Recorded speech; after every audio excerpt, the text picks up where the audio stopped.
Et bonjour à tous, merci de nous retrouver aujourd'hui pour un nouveau webinaire French Morning. On va parler aujourd'hui économie de la confiance, on va parler reviews clients. On est en live sur Facebook et sur Zoom. Alors si vous êtes sur Facebook, n'hésitez pas à vous poser vos questions directement dans les commentaires. Si vous êtes sur Zoom, tout simplement dans la rubrique Q&A. Voilà, on est en direct, posez vos questions, on veut de l'interactivité et on a le plaisir aujourd'hui de retrouver trois fleurons de l'économie française qui viennent s'implanter aux US. On a le CMO et CXO, donc Customer Experience Officer, Pascal Lanoux du groupe Skippers et qu'on connaît très bien en France via Avis Vérifié. Et Skippers, c'est aussi Tister, fameux pour les avis clients par vidéo. On aura le plaisir de retrouver Christophe Pilcher, merci d'être avec nous, qui est le CMO de Tister. Et on aura aussi le plaisir de retrouver Sarah Diane Eck, qui est la fondatrice et CEO de Surprise, alors qui est sur la partie plutôt carte de fidélité et révolution via la blockchain. Je ne vous en dis pas plus, on en saura tout de suite un peu plus. Et je passe tout de suite la parole à Pascal qui va nous présenter Skippers et un petit peu le parcours et l'implantation sur les USA. Merci Clément, le plaisir est partagé. Donc Skippers, en quelques mots, c'est un tout jeune groupe qui a été cofondé par Tister, ici présent, par Mediatek et par Surprise, représenté par Sarah Diane et, comme tu le disais, Avis Vérifié, qui bénéficie d'une forte notoriété en France et à l'international aussi, avec ses marques déclinées. Je rappelle rapidement qu'aux États-Unis, c'est sous le label Verified Reviews qu'Avis Vérifié est distribué. Je vous invite à visiter le site après le webinaire, pas maintenant. Et oui, l'objectif aujourd'hui, c'est de présenter le groupe, de présenter au sein du groupe les pépites d'un point de vue innovation qui renforce la proposition de valeur de ce groupe. Et aussi, très clairement, on va s'adresser à la communauté francophone, francophile US pour leur demander un coup de main, très clairement, sur des conseils et aussi du network pour nous aider à nous implémenter aux États-Unis. Si je dois présenter Skippers un peu plus en détail, donc, alors déjà, nous sommes très fiers, Skippers, d'avoir reçu le label, d'avoir été sélectionné par le gouvernement français, de rejoindre directement le Next 40 au sein de la French Tech. Ça, c'est une vraie fierté au sein du groupe. On fait aussi partie des rares scale-up françaises qui ne sont pas parisiennes. Donc, c'est vraiment un collectif made in province et made in Paris pour lancer la French Tech. On est 230 employés aujourd'hui, un volume d'affaires supérieur à 20 millions de dollars. Après une belle levée de fonds fin 2019, justement pour développer la R&D, accélérer la croissance organique et aussi les croissances externes et l'expansion à l'international. Et encore une fois, ce sont des solutions, vous allez voir, je vais l'expliquer un peu plus, très centrées autour de comment créer de la valeur pour les marques par et pour le client, mais je vais y revenir juste après. C'est vrai qu'aujourd'hui, c'est quelque chose qui a été, renforcé et accéléré par la période que nous traversons avec Covid. C'est les consommateurs, les consos ont pris le pouvoir, en fait. Ils s'attendent aujourd'hui concrètement à une relation avec les marques qui ne soit plus unilatérale. Ils ont besoin de contribuer, d'agir, pas de subir. Ils veulent partager leur expérience sans filtre avec les marques. Ils veulent que les marques deviennent plus intelligentes aussi grâce à leur retour, grâce à leur feedback. Et les consommateurs sont à la fois en attente d'écoute et de preuves de cette écoute, en fait. Parce que c'est vrai que jusqu'à maintenant, les marques ont tendance, en effet, depuis longtemps, à analyser les retours clients et leur ressentir pour optimiser leur expérience. Mais les consos sont plus que jamais en attente de give and take, vraiment de preuves concrètes de cette évolution. D'ailleurs, le mot preuve est très intéressant. C'est que c'est fini les promesses, on veut des preuves maintenant. je crois ce que je vois, je veux voir la transparence, c'est un joli concept. Encore faut-il que les marques le traduisent concrètement et fassent évoluer leur positionnement et leur relation vis-à-vis des consommateurs. En gros, on est là pour aider les marques à ce que les marques elles-mêmes se fassent aider par leurs clients, par les consommateurs pour croître, pour évoluer. Et comme je le disais en intro, on aide très concrètement les marques à créer de la valeur par et pour le client. Et quand je dis très concrètement, vous allez voir que Tister en est une preuve excellente. C'est-à-dire, c'est comment est-ce qu'on arrive à valoriser des assets transmis par les clients, des contenus authentiques pour générer de la valeur. Et je passe la parole à Christophe. Quelle transition parfaite, merci, merci Pascal. Bonjour à tous, donc je m'appelle Christophe, je suis directeur marketing chez Tister et je suis très content de pouvoir vous parler de Tister aujourd'hui puisque on a aujourd'hui trusté le marché sur la vidéo consommateur en France, on est leader sur le sujet et on arrive aux États-Unis, donc on est impatient de pouvoir échanger avec des clients en local et on est très content de pouvoir parler avec la communauté francophile aux USA de ce qu'on fait aujourd'hui. Donc, on est une plateforme de vidéo consommateurs, c'est-à-dire qu'on permet aux marques et aux sites e-commerce de récupérer des vidéos créées directement par leur communauté. Et ces vidéos, elles sont ensuite diffusées sur leurs fiches produits, leurs réseaux sociaux et tout autre canal de communication pertinent, avec un objectif qui est de communiquer avec des contenus plus authentiques, plus humains. Et in fine, ça permet d'avoir aussi un levier supplémentaire pour booster les ventes des marques qui sont plus customer-centric. Donc, peut-être pour vous parler des vidéos de consommateurs, je voudrais vous parler de deux tendances fortes qui sont un peu les raisons pour lesquelles Tister a été créé il y a maintenant 4 ans. La première, c'est aujourd'hui, les consommateurs ont un besoin d'authenticité. On le voit bien, les consommateurs aujourd'hui font confiance aux autres consommateurs puisque les marques ont peut-être un peu trop tiré sur la corde pendant des années. Et résultat, aujourd'hui, avec le digital et le social media, en fait, on passe plus de temps à écouter des avis d'autres consommateurs avant d'acheter qu'à regarder les publicités qui sont proposées par les marques et les distributeurs. Donc, pourquoi on fait ça? Tout simplement parce que un consommateur est agnostique, il n'est pas payé par une marque pour parler d'elle. Un consommateur, c'est quelqu'un qui a essayé le produit, donc c'est plus facile de comprendre si ce produit va répondre à nos attentes. Et enfin, un consommateur, c'est surtout quelqu'un qui nous ressemble. Donc, c'est tout simplement plus facile de s'identifier à son avis et son expérience. Donc, ça, c'est le premier point, c'est ce besoin d'authenticité avant de faire un achat en ligne. Le deuxième, c'est que la vidéo est devenue un asset incontournable aujourd'hui en marketing et dans le retail. Et pourquoi? Tout simplement parce que c'est aujourd'hui le type de média qui est le plus demandé par les consommateurs. Donc, on le voit, les générations Y consomment près de 2h30 de vidéos par jour en moyenne. Et pour les générations Z, c'est près de 3h30 de leur journée qui sont consacrées à regarder de la vidéo sous toutes ses formes. Donc, c'est quasiment un tiers de notre journée qui est passée à regarder des vidéos. Et encore plus dans le retail, puisque la vidéo, c'est le meilleur moyen de pouvoir se projeter sur un produit si on ne l'a pas essayé ou vu en magasin. Ça permet vraiment de le voir en conditions réelles d'utilisation. Et donc voilà, donc cette deuxième tendance, c'est qu'aujourd'hui, que ce soit des vidéos tutoriels, des vidéos de démonstration, des vidéos d'inspiration, tout le monde trouve les vidéos utiles pour les guider dans leurs achats. Et donc, c'est à partir de ces deux constats qu'on a créé Tister il y a 4 ans. Et à l'époque, il a fallu qu'on réponde à un besoin qui était OK, tout le monde voulait des vidéos de consommateurs, mais c'était impossible de le faire de manière scalable. Je me permets un anglicisme. Et c'est pour ça qu'on a développé en fait une techno qui nous permet d'automatiser la post-production des vidéos. Donc, je vais vous présenter un peu comment ça fonctionne, cette technologie.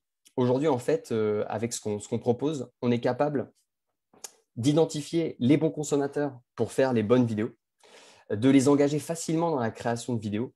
Donc, en fait, l'idée, c'est vraiment de garder un process très simple pour eux. Ils ne vont pas être en studio pour montrer comment ils utilisent les produits des différentes marques avec lesquelles on travaille.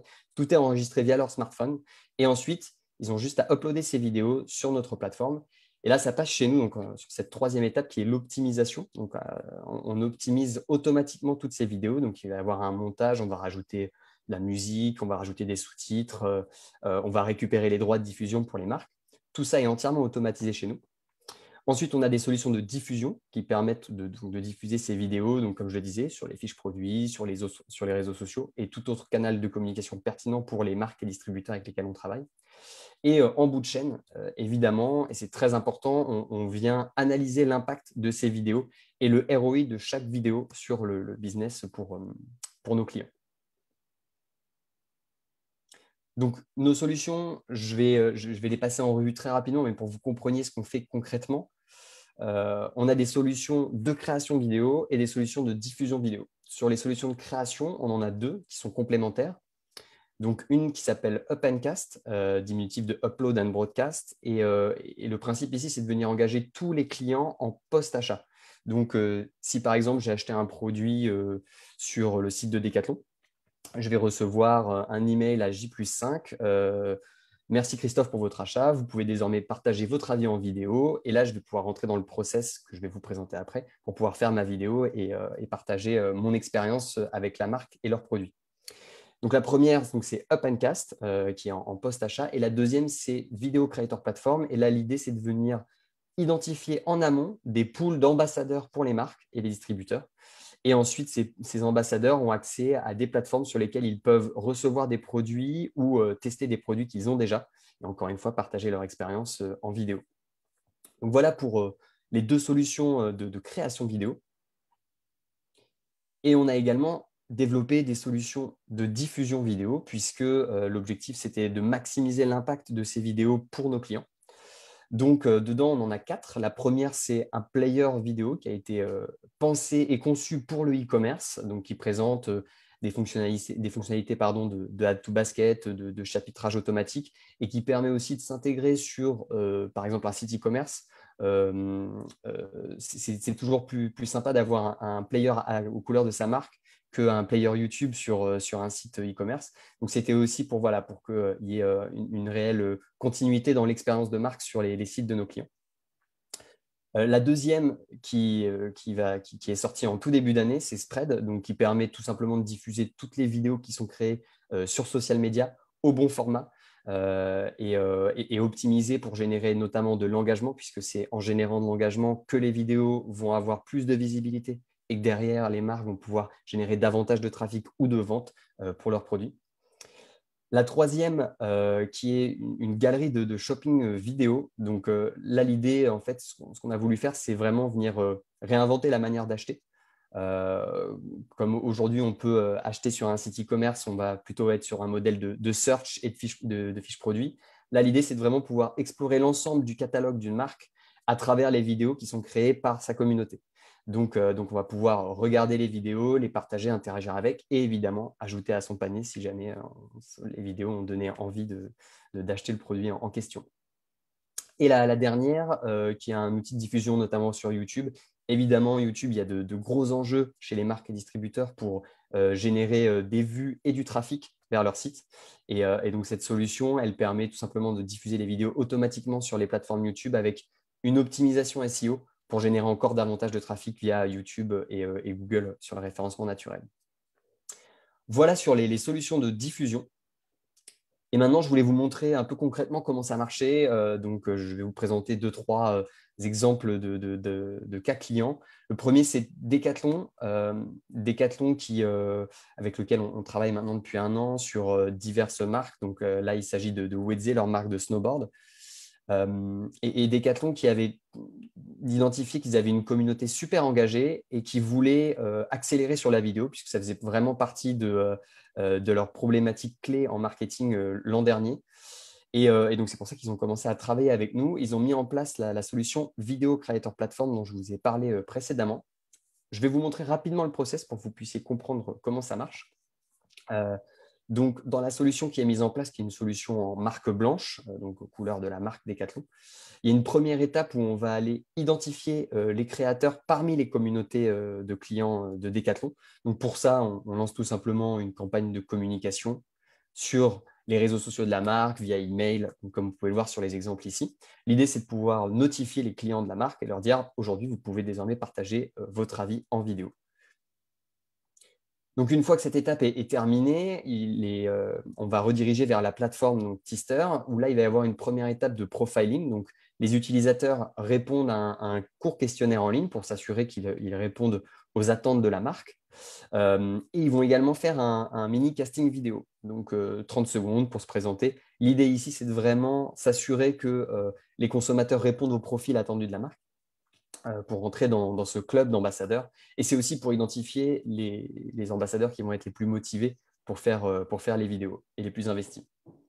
Donc, une fois qu'on a identifié ces ambassadeurs, ils vont avoir accès à la plateforme de création de vidéos. Donc là, ils vont pouvoir sélectionner les produits qu'ils veulent recevoir pour les tester et faire les vidéos, ou sélectionner des produits qu'ils ont déjà en fonction des clients qui ont été sélectionnés.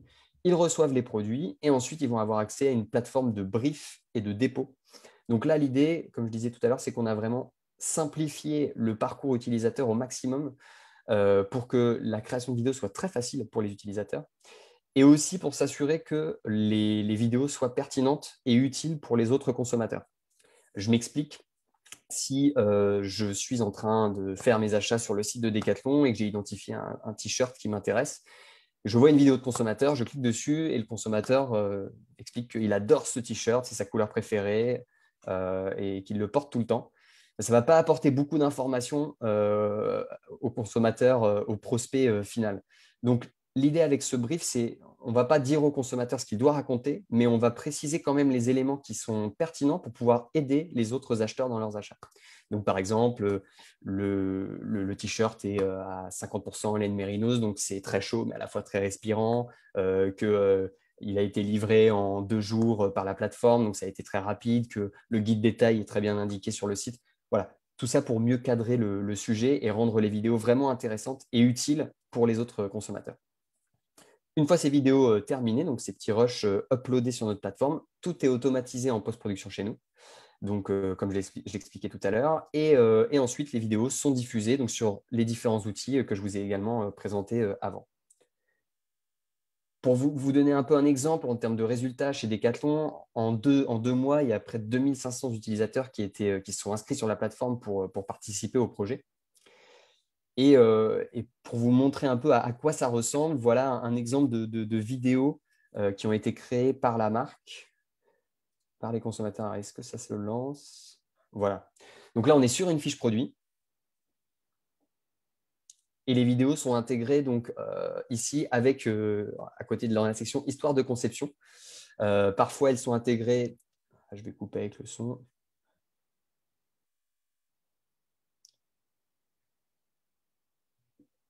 Est-ce que vous avez le son de la vidéo? Non, mais tu peux éventuellement le partager en fait dans les options, sur l'option de partage d'écran. Bon, c'était plus pour vous montrer le début. Je pense que vous voyez le principe. Je n'allais pas vous montrer une vidéo en entier. En revanche, si vous voulez, n'hésitez pas à aller sur le site de Tister pour voir à quoi ressemblent les vidéos de consommateurs. On en a quelques-unes qui sont évidemment partagées sur notre site. Voilà pour le cas Decathlon. Je vais très rapidement vous montrer juste des intégrations chez d'autres clients pour que vous ayez encore une fois une idée de ce qu'on peut présenter. Chez Petit Bateau, encore une fois, une communauté très engagée. L'idée, c'était de leur donner la parole sur les fiches produits, mais également sur leurs réseaux sociaux. Donc, voilà un exemple d'intégration sur la fiche produit avec notre player, donc aux couleurs de la marque. C'est un second exemple d'intégration, je vais vous le passer. Je voulais vous parler aussi un peu de résultats. Nous, aujourd'hui, ce qu'on regarde et ce que nos clients regardent en premier, notamment sur les intégrations e-commerce, c'est l'impact sur le taux de conversion. Chez Petit Bateau, on a eu plus de 162 vidéos, puisque ça, c'était il y a quelques mois. Donc là, maintenant, on ne doit pas être loin de 200, voire même plus. Et un impact sur le taux de conversion de plus 12%. Donc là, encore une fois, on est sur une intégration qui est sur les bas de page. Quand on est intégré dans le carrousel en haut de page, on est sur des moyennes chez nos clients l'année dernière autour de plus 68% de taux de conversion sur les fiches produits équipées de vidéos versus celles qui n'en ont pas. Donc, un réel impact des vidéos communautaires pour aider et guider les consommateurs dans leurs achats. Et le dernier exemple que je voulais vous montrer, c'est Light Online. Donc, c'est un pure player français qui vend des éclairages originaux et des pièces uniques sur son site. On a travaillé avec eux encore une fois pour donner la parole à leur communauté. Donc, eux, ils ont intégré les vidéos sur leur fiche produit, comme vous pouvez le voir ici. mais ils ont aussi utilisé deux autres solutions de diffusion que je vous ai présentées précédemment. La première, c'est Spread. Et donc ça, c'est l'export au format social media. Donc, ils s'en servent aujourd'hui dans leur story. Ils le diffusent également sur Instagram et sur leur chaîne YouTube et Facebook. Et donc, ces vidéos leur permettent à la fois de développer l'engagement sur leur plateforme, mais aussi de faire du Drive to Store en direct depuis leurs réseaux sociaux. Et la deuxième solution de diffusion qu'ils utilisent, c'est la vidéo shopping gallery. Donc là, comme je vous disais, le principe, c'est vraiment d'offrir une nouvelle expérience d'achat en fait en e-commerce. Et je vous montre à quoi ça ressemble sur leur site. Donc, ils ont créé un onglet vidéo. Souvent, ce sont des onglets inspiration, vidéo consommateur.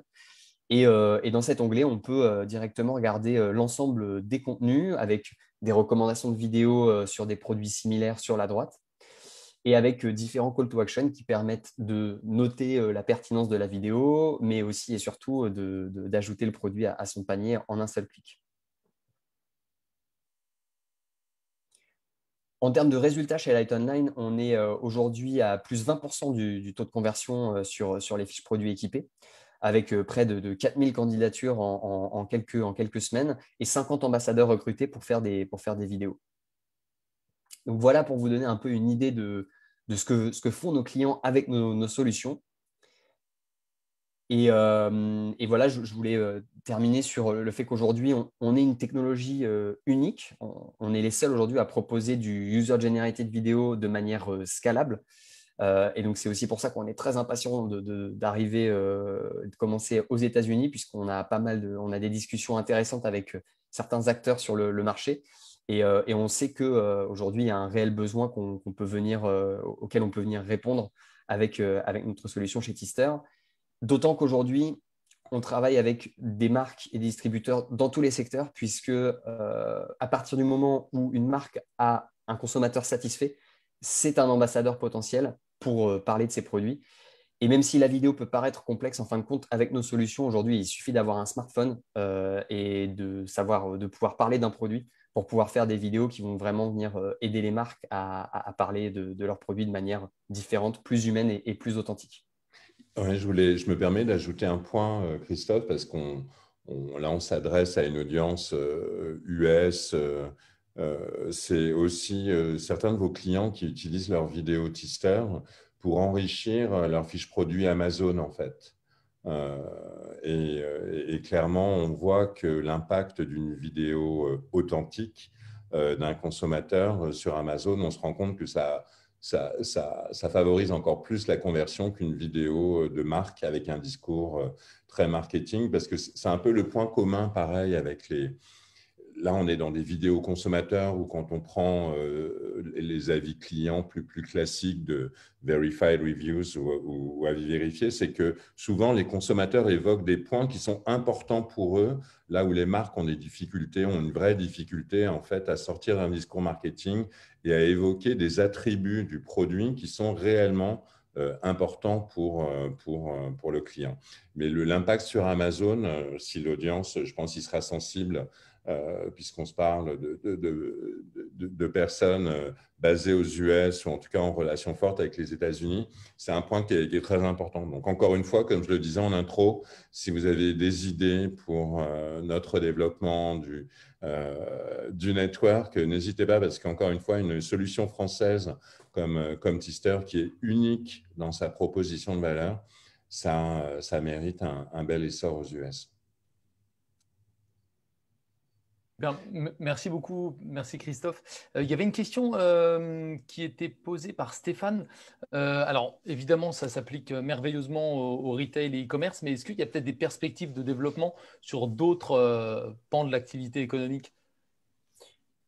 Alors, oui, ça marche à partir du moment où on travaille avec des marques qui font de la formation ou du service. Alors, c'est vrai qu'on est très data-driven, donc on aime bien quand il y a une plateforme digitale sur laquelle le diffuser pour pouvoir évaluer l'impact. Mais comme je le disais juste avant, aujourd'hui, à partir du moment où une entreprise a un consommateur satisfait, qu'il soit B2C ou B2B, récupérer des vidéos consommateurs fait parfaitement sens et les diffuser est vraiment un levier d'acquisition, de conversion qui est aujourd'hui super efficace et dans l'air de temps aussi. S'adapte aux nouveaux modes de consommation des médias aujourd'hui et des consommateurs. J'ai cru voir une mutuelle ou une assurance qui utilisait Tister, Oui, Christophe. on a déjà travaillé avec des entreprises dans l'assurance ou aussi avec des entreprises qui fournissent des solutions de comptabilité en B2B. Donc oui, oui, on a vraiment des clients aujourd'hui multisecteurs dans tous les domaines. D'accord. Et comment se passerait alors un peu plus concrètement une review vidéo sur du service, justement? Eh bien, exactement de la même manière que sur un produit, hein, le mécanisme est le même. En fait, on a très peu besoin de guider les consommateurs et les utilisateurs pour parler des produits, puisque ce sont les premiers utilisateurs. Donc, en fait, le principe est le même. Les personnes peuvent s'inscrire sur les plateformes et partager leur avis en quelques minutes. Peut-être que ça peut donner lieu à des vidéos qui sont peut-être un peu plus longues que ce qu'on va voir en retail, puisqu'il y a peut-être un peu plus d'informations à fournir. Encore que, on se rend vraiment compte que aujourd'hui, les gens, pour se faire un avis sur un produit ou service en B2B, en B2C, ont besoin de contenus qui sont très courts, très impactants. Souvent, c'est condensé en 1 minute à 1 minute 30 en B2B aussi. Ok, super. Et alors, Joris nous demande quid des avis et des opinions négatives, bien entendu. C'est comment ça se passe? Est-ce qu'ils sont publiés comme tout avis? Oui, alors, à vrai dire, sur la vidéo, ça nous est jamais arrivé d'avoir une vidéo négative, puisque 100% négative, hein, je veux dire, puisque en fin de compte, aujourd'hui, si un consommateur a une requête à faire négative, il va plutôt faire la solution la plus rapide, qui va être de contacter le SAV ou éventuellement un avis texte, ou ça va être beaucoup plus immédiat, puisque faire une vidéo, ça prend un peu plus de temps. En revanche, il y a toujours des éléments et des remarques qui sont pas forcément négatives, mais qui vont encore une fois aider les consommateurs à se positionner. Mais c'est ça qui fait toute la valeur d'une vidéo de consommateur. Et c'est ce qui permet aux utilisateurs de se dire, OK, là j'ai un feedback, peut-être que pour eux, ça ne va pas être critique.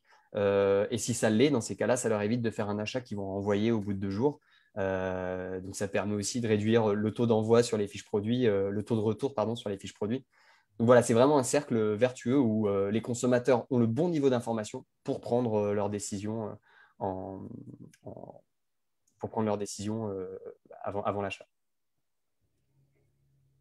Et Clément, je me permets d'ajouter, parce que là, on n'est plus dans les vidéos conso, mais dans les avis clients, les avis négatifs, déjà d'une, valorisent les avis positifs et sont aussi une garantie de, comment dire, de l'authenticité des avis déposés, si on se parle des avis clients classiques.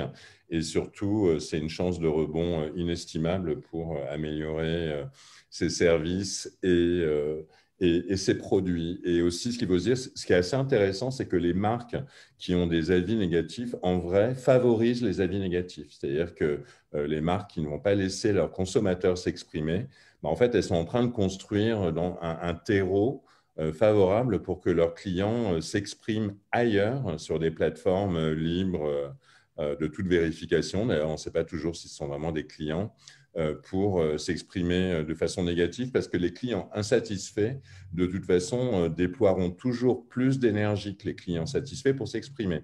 Donc, ils trouveront toujours un espace de parole et de visibilité pour s'exprimer. C'est pour ça qu'il est important de donner la parole à ses clients, parce qu'en fait, on rétablit cet équilibre. C'est-à-dire qu'on donne une chance à ses clients satisfaits de devenir de vrais promoteurs et de faire de la brand advocacy. C'est hyper important. Si on a peur des avis clients négatifs, eh bien, il faut d'urgence donner la parole à ses clients. C'est le paradoxe. Merci, effectivement, bonne précision. Euh, et on a une question de Anne qui nous demande quel est le coût moyen justement de la solution et qui va rejoindre une autre question de Jean-Luc qui demande s'il y a des solutions adaptées aux petites entreprises, notamment pour le service. Oui, alors aujourd'hui, on travaille avec des clients de toute taille et sur des projets aussi à géométrie variable, parfois sur une petite dizaine de vidéos et sur des centaines et des milliers de vidéos pour d'autres clients. Et aujourd'hui, on est une plateforme SaaS, donc c'est un abonnement au mois qui permet d'avoir accès à la plateforme de création et de diffusion vidéo. Et ensuite, c'est un coût à la vidéo qui est variable en fonction du volume de vidéo, donc dégressif évidemment. Et au-delà du coût, ce qu'il faut avoir en tête, c'est ce que ça rapporte en fait. Parce que c'est même pour les business de petite taille, la question peut se poser, par exemple pour Google, pour faire du Google Ads, combien coûte un Google Ads? En fait, la réponse, c'est le ROI de l'annonce. Et là, c'est ce qu'il faut voir quand le taux de conversion est boosté, quand le SEO aussi est boosté parce qu'on vous trouve plus facilement sur YouTube ou autre. En fait, c'est vraiment le gain, le ROI de la solution qu'il faut voir. C'est du business incrémental. Que ce soit les vidéos consommateurs ou les avis clients, c'est de l'incrément business pur et surtout immédiat. C'est-à-dire que dès la mise en prod des vidéos sur les fiches produits, on a une augmentation immédiate de la conversion. Super. Merci, on peut peut-être avancer. Il y a une dernière question, mais Christophe, tu l'as déjà évoqué tout à l'heure sur la partie droit des vidéos. Dans la partie automatisation, il me semble que ça faisait partie aussi voilà, des questions de droit sur la vidéo. Est-ce que tu peux peut-être préciser ça? Oui, bien sûr. En fait, c'est tout simplement pris en compte dans notre solution. Chaque créateur signe ce qu'on a appelé un contrat créateur et qui donne les droits à la marque et au distributeur de diffuser les vidéos sur tout support. Donc, c'est pas ad vitam aeternam, mais le temps de la durée de vie du produit. Donc oui, les droits sont récupérés et en 100% gérés en automatisé chez nous. Merci. Et alors, on peut peut-être rebondir sur maintenant Saradian et l'intégration récente au groupe Skippers. Pascal, peut-être tu peux nous faire une introduction. Oui, alors, comment dire, Sarah Diane le racontera beaucoup mieux que moi, hein. Je vais faire l'intro et on va lui donner la parole. Là, on se parle d'authenticité, on se parle, comment dire, aussi des marques qui créent de la valeur par et pour les clients. Après, quand je disais en introduction que les consommateurs ont pris le pouvoir, ils ont aussi conscience de leur valeur, en fait. C'est-à-dire que quand ils laissent des avis, quand ils font des vidéos consommateurs, quand ils répondent à des enquêtes, ils accordent du temps aux marques pour s'améliorer et ils accordent du temps aux marques qui permet justement aux marques à dégager plus de valeur et à faire plus de croissance. Et en fait, en retour, que se passe-t-il? Parce qu'après, on peut se dire, bah oui, mais les clients bénéficient d'une meilleure expérience client, ils ont plus de conseils à l'achat. OK. Mais si on veut vraiment une relation marque-consommateur basée sur la réciprocité, c'est là aussi où il faut voir comment les marques demain peuvent redistribuer de la valeur à leurs clients. Et alors, une fois qu'on s'est dit ça, une fois qu'on s'est dit besoin de plus d'authenticité ou d'authentification, est-ce que ces avis clients sont de vrais avis? Comment avoir une relation marque-consommateur qui s'inscrive plus dans la réciprocité et dans enfin une juste relation? Et ben voilà, assez logiquement, on se parle de blockchain. Et au-delà de la techno, au-delà de l'opportunité business, il y a une rencontre humaine aussi derrière tout ça. C'est aussi un coup de cœur réciproque entre Surprise et comment dire, et les fondateurs de Skippers. Mais Sarah Diane le racontera 1000 fois maintenant. Oui, tout à fait. Bah, écoutez, je suis ravie d'être avec vous pour partager voilà, l'histoire et le futur de Surprise. Bah, pour rebondir sur ce que tu disais, Pascal, effectivement, les consommateurs créent de la valeur. On l'a vu aussi illustré de façon très pertinente avec ce qu'apportent les vidéos en fait, qui sont produites grâce à Tister. Cette valeur, on va dire, aujourd'hui, il y a peut-être un manque de réciprocité dans en fait, cette valeur qui est apportée pour les marques, pour s'améliorer, mais aussi aux autres consommateurs. Et c'est le but de Surprise. Surprise, c'est d'apporter une couche de reconnaissance à tous ceux qui en fait créent et partagent de la valeur. Alors pour l'histoire, Surprise, c'est une société qui est spécialisée dans la récompense client et dans les wallets mobiles qui permettent justement de faire cette gestion de récompense client. Nous, on a travaillé sur un premier use case qui est celui du cashback, qui se développe énormément, alors beaucoup plus aux États-Unis qu'en France d'ailleurs. Et on a été très actifs pendant toute cette période de Covid où les commerces qui restaient ouverts, qui faisaient de la vente à emporter, etc., avaient besoin de soutien.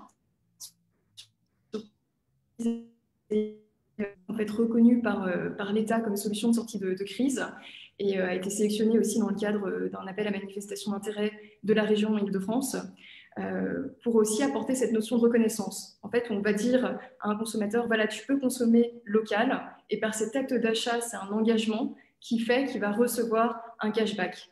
On utilise la blockchain à ce niveau-là pour garantir une parfaite traçabilité aussi des budgets qui sont fournis par les collectivités locales pour avoir le juste fléchage vers le commerce de proximité, toute cette traçabilité qui est en fait auditable et qui peut être consultée de façon totalement sécurisée. Donc, une fois qu'on a dit ça, on a parlé de blockchain et surprise, alors pour ceux qui connaissent le sujet, il existe plein de types de blockchain différents.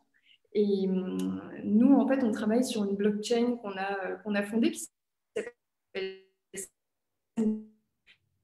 qui reste indépendante, qui est d'ailleurs voilà, une organisation qui n'a pas de but lucratif, mais qui est vraiment un protocole qui va gérer toute cette traçabilité de la donnée et qui, à terme, devient vraiment un réseau décentralisé de partage de valeurs et de data. La raison pour laquelle on est très enthousiaste de rejoindre Skippers, c'est que dans tout ce cycle d'engagement, du cashback au réachat, l'avis a une place centrale et la notion d'authenticité et de traçabilité de l'avis, en fait, a un sens extrêmement fort. Parce que, en fait, les deux ne sont pas dissociables. On ne peut pas avoir de récompense d'un côté sans cette traçabilité. Puisque nous, le message qu'on donne, c'est vraiment finalement calculer la valeur qui est apportée. Donc, ce qu'on vient rechercher, c'est de l'augmentation de qualité. On parlait tout à l'heure des avis négatifs. Un avis négatif peut être de très avis positif peut être de mauvaise qualité parce que peu détaillé, peu d'informations, pas de vidéos avec Tister. Donc, c'est vraiment en fait ce qu'on va rechercher et qualifier. Et cette méthode d'attribution et de qualification est transparente. Et donc, c'est une aventure qui a démarré de façon totalement impromptue puisque ça s'est fait par une interposition de messages. On n'était pas du tout dans une optique de se rapprocher d'un grand groupe, mais on a eu, dès les premières discussions, une vision qui était tellement alignée sur en fait, l'avenir de la relation client, l'engagement client, sur ce besoin de reconnaissance, de réciprocité, de la qualification, de la contribution et de ce changement de paradigme. D'ailleurs, c'est les termes aussi qu'on avait, donc c'était tellement aligné que voilà, on a décidé de sauter dans le bateau Skippers et nous en sommes ravis. Et l'opportunité aujourd'hui voilà, de pouvoir se développer sur un marché comme celui des États-Unis, d'en discuter aujourd'hui avec une communauté francophone, on est extrêmement ravis de pouvoir le faire.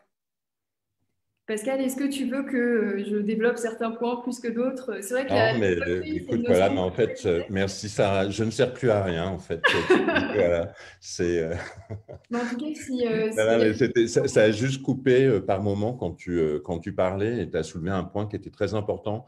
Et je crois qu'à ce moment-là, on n'entendait pas. C'est vrai qu'un avis positif, par exemple, génial, versus un avis négatif qui dit cet aspirateur fait trop de bruit ou ce mixeur prend trop de place, etc. En fait, on voit bien qu'entre les deux, l'avis négatif est plus constructif que l'avis positif. Et c'est pour ça qu'il faut… On en revient à ce sujet, hein, à l'utilité des avis critiques. Et c'est vraiment une chose dont il ne faut pas avoir peur. Et c'est vrai qu'on a pour projet tous ensemble de se dire que, ma foi, tant que l'avis est constructif, voilà, mettons en place une vraie réciprocité et récompensons à terme, hein, ça fait partie des projets au sein du groupe, les clients qui consacrent le plus de temps et d'énergie aux marques pour qu'elles s'améliorent et qui consacrent le plus de temps et d'énergie pour guider les autres clients, les autres consommateurs dans leur processus d'achat. Donc, quand je disais, Clément, en intro, qu'on rend l'engagement client très concret et très héroïste, on est vraiment là-dedans parce qu'un client engagé, c'est quoi? C'est un client satisfait, mais pas que. C'est un client qui est prêt à donner son avis, à répondre à une enquête, c'est un client qui est prêt à contribuer, à créer un contenu utile pour la marque, et c'est un client qui est prêt à faire de la brand advocacy, à être un ambassadeur de marque. Donc voilà, on voit bien qu'au sein de Skippers, toutes les solutions sont axées autour de ça. On n'a pas parlé de la solution médiathèque, mais qui est justement dans cette écoute client et dans l'optimisation de l'expérience client. On rend l'engagement client concret et héroïste. Merci. On a une question sur justement, là, le but un petit peu de ce webinaire, c'est de parler aussi de votre implantation aux US, qui est quand même un marché immense en comparaison à la France, où c'est 10 fois, oui, 20 fois plus. Quelle est un peu votre stratégie mise en place dans un marché très concurrentiel? Alors, il y a, comment dire, alors c'est un marché, alors déjà d'une, Skippers est déjà présent aux États-Unis via avis vérifié qui s'appelle Verified Reviews aux US. Là, c'est Skippers en grand qui va débarquer aux US de façon imminente avec comme premier fer de lance Tister. C'est-à-dire qu'une fois que Tister, maintenant que Tister est disponible aux US, comment dire, c'est le groupe tout entier qui s'y installe. On a un siège à Boston pour l'instant, on va en avoir d'autres progressivement. On a déjà 250 clients aux États-Unis, donc ce qui peut paraître dérisoire, mais comment dire, c'est déjà un vrai succès. On a une très belle croissance encore une fois. Et un appétit de conquérir, j'ai envie de dire, OK, si on prend l'exemple de Tister, on a une solution qui est unique sur le marché. Et c'est pour ça que j'insiste, chers amis francophones, francophiles, si vous avez envie d'aider une belle solution made in France qui a un positionnement unique sur le marché, c'est le moment de faire preuve, comment dire, de solidarité. Et comme on parle de réciprocité, on saura, comment dire, faire preuve de générosité, nous aussi. Et puis, on a la blockchain. Les US, c'est quand même un marché qui est beaucoup plus mature que l'Europe sur les sujets blockchain. Et je pense que là, on va procéder à une vraie percée grâce à ça. C'est même là où on va réinventer aussi les avis clients classiques grâce à cette techno blockchain. Donc, l'appétit est là, la techno est là, la vision est là. Et maintenant, charge à nous de savoir convaincre, de savoir nous vendre. C'est toujours un peu la difficulté quand on est français, c'est savoir, comment dire, transformer l'essai à l'international et avoir les bons, comment dire, la bonne proposition de valeur, d'avoir su la réadapter. En tout cas, les premiers essais qui sont initiés sont ultra concluants, que ce soit des small business ou des enterprises. On commence à avoir comment dire, ça commence à se concrétiser et je suis assez serein sur les premiers succès de Tister imminents aux US et pas que d'ailleurs, à l'international en général. Un marché qui est très sollicité par les influenceurs sur la vidéo. J'imagine que voilà, c'est peut-être des concurrents directs, mais très dispersés. Alors, ce n'est pas une concurrence, c'est ultra complémentaire. Et encore une fois, Christophe pourra en parler. Il n'y a pas de concurrence entre les influenceurs et les vidéos consommateurs. C'est hyper, comment dire, complémentaire. Et encore une fois, quand on s'appuie sur un client pour faire de la bonne advocacy, je pense qu'en termes de conversion, on en parlait tout à l'heure, c'est immédiat et surtout on en vient à cette notion d'authenticité qui est hyper importante aujourd'hui. Donc ce sont deux univers complémentaires mais différents. Aujourd'hui, oui, il y a une techno similaire qui va être l'image ou la vidéo, mais c'est un canal. Là, la démarche est complètement différente. On est dans une démarche vraiment basée sur l'authenticité et l'expérience spontanée d'un produit. En fait. Exactement, tu as raison, Pascal. En fait, les ambassadeurs, les influenceurs, on va plus être sur des problématiques peut-être de génération de trafic ou de visibilité. Là, pour le coup, les vidéos de consommateurs, et encore que, on est en train de travailler dessus puisque la solution Spread pour le social media est vraiment un levier sur lequel on veut s'appuyer pour générer plus d'engagement et de visibilité sur social media. Mais on est davantage sur, en effet, des problématiques de conversion et de réassurance, ce qui peut être aussi atteint parfois avec des vidéos d'influenceurs. Mais il y a ce phénomène qui s'appelle l'influencer fatigue et qui a commencé à exploser il y a maintenant 2 ans. 2 ans après l'explosion des influenceurs, en fait, l'influencer fatigue est arrivé. Et aujourd'hui, on a ces problèmes de confiance où justement, est-ce que c'est un contenu sponsorisé, etc. Est-ce qu'il partage vraiment son avis ou est-ce qu'il partage juste le brief de la marque? Donc voilà, donc on est sur 2 outils, en effet, comme l'expliquait Pascal, vraiment complémentaires, peut-être certains plus sur de la visibilité de la visibilité et du reach, et les autres plus sur de la conversion et de l'engagement. D'accord. Et sur la partie, alors justement pour rebondir sur les influenceurs où il y a une partie de rémunération, c'est quelque chose qui peut être intégré. Enfin, ça va peut-être rejoindre aussi plus la partie surprise de Sarah Diane pour avoir un reward des utilisateurs et des reviews. Oui, alors on est impatient justement de pouvoir vraiment travailler avec Sarah Diane et la techno surprise pour pouvoir intégrer ça de manière encore mieux dans nos solutions. Aujourd'hui, on est sur des mécaniques, comme vous l'avez vu, de fidélisation en fait. Donc, évidemment, faire une vidéo, ça prend du temps. Donc, on va être sur soit ça peut être des points de fidélité et donc parfois, ça peut être une dotation de produits en fonction des clients avec lesquels on travaille. Mais la plupart du temps, ça reste dans des programmes de fidélité classiques des marques, en fait. D'accord. Super. Bah, je le rappelle, enfin voilà, la communauté française aux US est large. Il y a beaucoup de choses à faire. C'est un gros marché. Donc, on donnera dans le replay évidemment les coordonnées de Pascal, de Christophe et de Sarah Diane. Je ne sais pas si vous voulez ajouter quelque chose. Non, bah encore une fois, c'est avec plaisir qu'on échangera avec l'audience d'aujourd'hui. Et on est vraiment à votre dispo parce que je vois il y avait des questions sur les prix. En effet, comment dire, tout dépend du business. Là, donner un prix là tout de suite, comme c'est souvent en lien avec l'activité, encore une fois, du client, c'est quelque chose qu'on pourra faire en one-one sans aucun souci. Et voilà, on est preneur de conseils. Je sais que la communauté de French Morning est hyper active. Quand il y avait eu un article, j'avais eu plein de contacts ultra intéressants sur LinkedIn. Comment dire, donc là, pareil, n'hésitez pas à nous contacter pour échanger avec nous, en savoir plus sur les solutions. On se parle quand même de clients, engagement client, de vidéos, de blockchain. Ce sont quand même des sujets, comment dire, qui sont passionnants et continuons l'échange et la conversation au-delà de ce webinaire. Avec grand plaisir. On donnera évidemment tes coordonnées, Pascal. Sarah Diane, merci. Pascal, merci. Christophe, merci. On se retrouve très bientôt, nous, pour un prochain webinaire, mardi prochain, pour l'ouverture de business et l'ouverture de franchise plus particulièrement. Ce sera midi. Alors attention aux horaires midi Eastern Time et 17h en France. Merci à vous trois et à très bientôt. Ouais, merci à tout le monde. Merci. Merci, au revoir. Au revoir.